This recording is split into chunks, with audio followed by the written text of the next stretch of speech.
Koreya Politexnika Universiteti yurgan yo'l Koreya Respublikasi taraqqiyoti tarixi bo'ldi. Endi 4-sanoat inqilobi davrining markazida yangi o'sishga tayyorlanmoqda.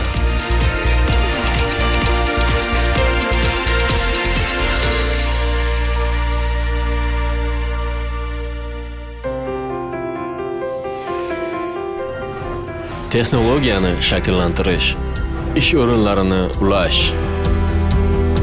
Koreya Politexnika Universiteti ildiz sanoatidan yangi sanoatgacha texnik ta'lim orqali xalq baxti va davlat taraqqiyotiga xizmat qilib keldi. Iste'dodlarni tarbiyalash uchun Learning Factory eng yaxshi loyiha mashg'ulot maydonidir. Haqiqiy sanoat maydonini o'ziga ko'chirib, loyihalashtirishdan ishlab chiqarishgacha bo'lgan amaliy mashg'ulotlar talabalarning maydonga moslashish qobiliyatini kuchaytiradi. Shuningdek, boshqa amaliy mashg'ulotlari orqali 4-sanoat inqilobi davrida innovatsion texnik iste'dodlarni rivojlantirish optimal tizimini taqdim etmoqda. Koreya Politexnika Universiteti Learning Factory kasbiy ta'limning yangi paradigmasini taqdim etadi. Turli sohalarda amaliy mashg'ulotlar imkoniyatiga ega bo'lgan Learning Factory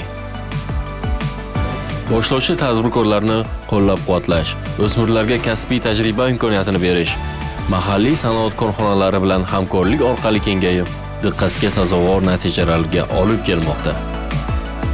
Koreya Politexnika Universiteti yuqori darajadagi ishga joylashtirish bilan birga ishga joylashish universiteti sifatida o'z o'rnini egalladi. Koreyada eng past ro'yxatdan o'tish to'lovi bilan 240 dan ortiq kafedrada kelajakka tayyorgarlik ko'rish mumkin. Turli stipendiya dasturlari orqali hozirda taxminan 70% talabalar stipendiya olishmoqda. Koreya Politexnika Universitetining butun mamlakat bo'ylab kampuslari ishlab chiqarishning asosi bo'lgan ildiz sanoatidan 4-sanoat inqilobigacha o'zgaruvchi davrlarda oldindan texnologiya qiymatini amalga oshirdi. Kelajak sanoat texnologlarini tarbiyalaydigan 2 yillik diplom dasturi oliy maktab bitiruvchilari va undan yuqori ta'limga ega bo'lganlar uchun ishlab chiqarish samaradorligini oshirish va texnik muammolarni hal qilishga yordam beradigan o'quv dasturini taqdim etadi. Biz o'quv dasturini qayta ko'rib chiqish ustida jiddiy ish olib bormoqdamiz. Diplomdan keyingi ixtisoslashtirilgan kurs kollej bitiruvchilariga 3-4 yillik ta'limni ta'minlab, muhandislik bakalavr darajasini beradi. Ko'p madaniyatli oilalar o'smirlari uchun ta'sis etilgan Dasom litseyi barcha birga yaxshi yashashga intilayotgan inklyuziv davlat uchun asosdir. Texnologiyani o'rganish imkoniyatini beruvchi maxsus kurslar, oliy maktab va undan yuqori ta'limga ega bo'lganlar uchun texnik kadrlar sifatida tarbiyalaydigan high-tech kursi yosh avlodning rivojlanishini qo'llab-quvvatlaydi. Ishga joylashishni xohlovchi o'quvchilarni 3 yillik Politex ta'lim dasturi maydonga darhol chiqish imkoniyatini beradi.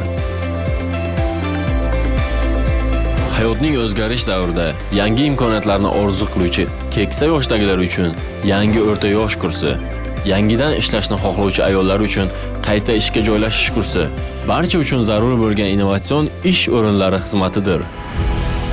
Ish topishda eng yaxshi tanlov aynan Koreya Politexnika Universitetidir. Yoshlarning ishsizlik muammosini hal qilishda Koreya Politexnika Universiteti haqiqiy qiymatlarni yaratuvchi ish o'rinlari umidi universitetidir.